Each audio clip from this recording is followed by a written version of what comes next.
SNESdrunk. In honor of the Super Bowl coming on Sunday, I wanted to briefly go over every single Super Nintendo American football game, both professional and college. Back in the day when these games first came out, the most important thing to me as a football fan was having real teams, real players, and season stats. The actual gameplay might as well have been an afterthought. But now, are any of these games worth playing today? There's 26 games total, so let's get started in alphabetical order. Not a ton of detail, just like the Shmups video I did last year. First, we have ABC Monday Night Football, and right off the bat, we have a game that does not have an NFL license, so it has made-up teams, which are pretty amusing. Selecting plays is treated like Tecmo Bowl, which is okay, although you only get 8 plays to choose from. And holy crap, is this game slow. It's like the players are running through oatmeal and the field is like 10 miles long. Passing is functional enough, but running the ball is useless. I'd avoid this one, although it's pretty hilarious when you get tackled. Let's check out a college game next with Bill Walsh College Football. I have to say I admire the attempt to make the football gameplay unique to the college game. The playbook is decidedly different from NFL games. You can run option plays or a spread offense, for example. The controls are okay, running the ball is usually effective, passing can be hit or miss, and defense can actually be fun sometimes. It doesn't have real teams, instead you get Columbus for Ohio State and Tallahassee for Florida State, that sort of thing. The thing about these EA football games though, the ones developed by Visual Concepts anyway, is that the line of scrimmage turns into a big ball of humanity every play, and passes get tipped constantly, and there's just a huge mosh pit for the ball in the air. I'll get into that more when I talk about the Madden series, but it really is annoying. But even so, this is probably the best college football game on the Super Nintendo, which isn't saying much. While this particular series continued on the Genesis, which was obviously more well-known for sports games and for good reason, the Super Nintendo didn't get another game in this series until College Football USA 97, and maybe it's for a good reason because it's not very good. The controls are really slippery, so passing feels completely futile. You have to be dead on target to complete a pass, and the hit detection on defense to tackle somebody is kinda wonky. There is a create a player mode, so it's got that going for it, and it does have 111 real college teams, but otherwise this game just isn't as good as the Genesis games. The gameplay on the Super Nintendo just isn't as tight as it is as the first game in the series, so I'd rather play Bill Walsh College Football.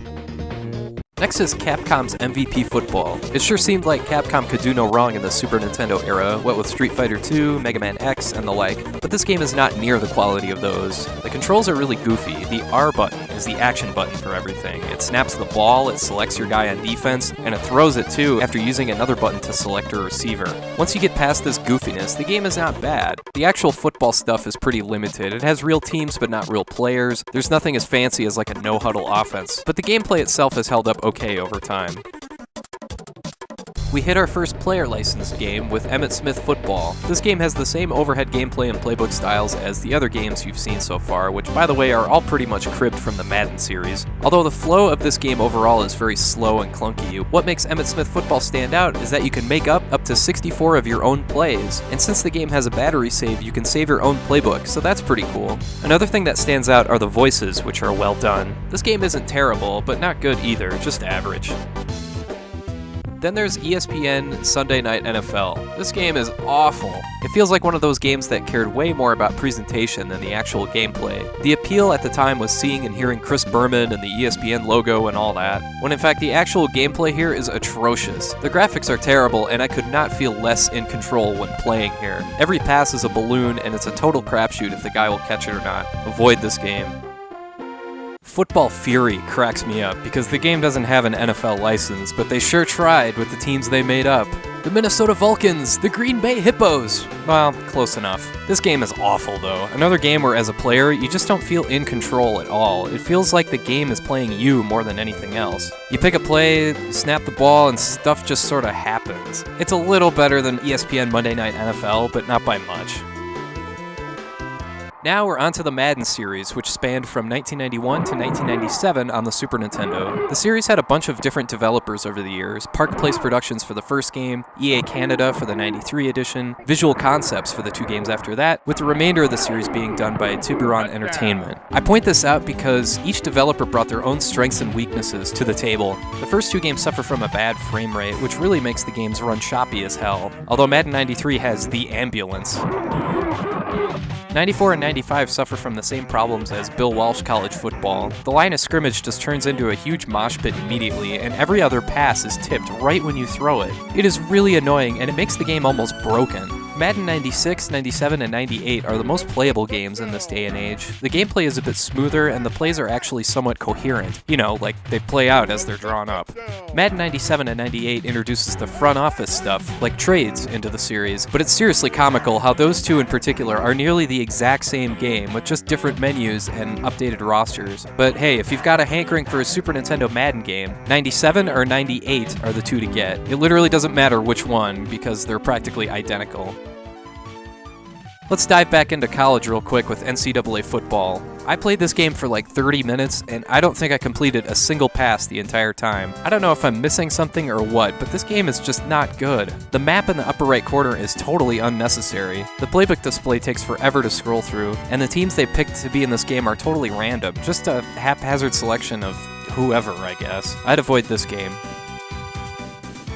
Then there's NFL football. This game is awful, a classic case of the game playing you rather than you playing the game. Never for a second did I feel like I was in control of anything. A good part of that is because of the horrendous graphics and frame rate, but really, you just pick a play, stuff happens, and you had nothing to do with it happening. It is terrible.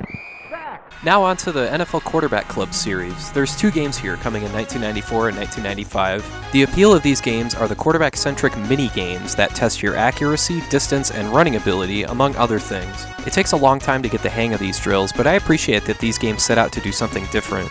There's also a series of preset scenarios set up for you to complete, like less than 2 minutes left, need a touchdown to win. Those are pretty cool. Plus there's goofy options like picking a quarterback in addition to picking a team. So you could have Brett Favre on the Vikings, for example. Man, wouldn't that be weird? Oh, wait.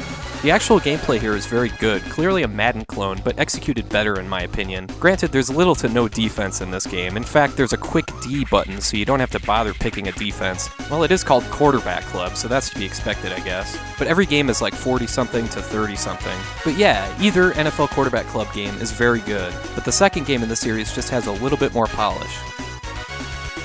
We go from good to bad with Pro Quarterback. I mean, with a title as generic as that, what do you expect? The graphics are terrible, the frame rate is limited, the playbook is extremely limited, there's no real teams or players, and no reason to play this game whatsoever. Avoid this game.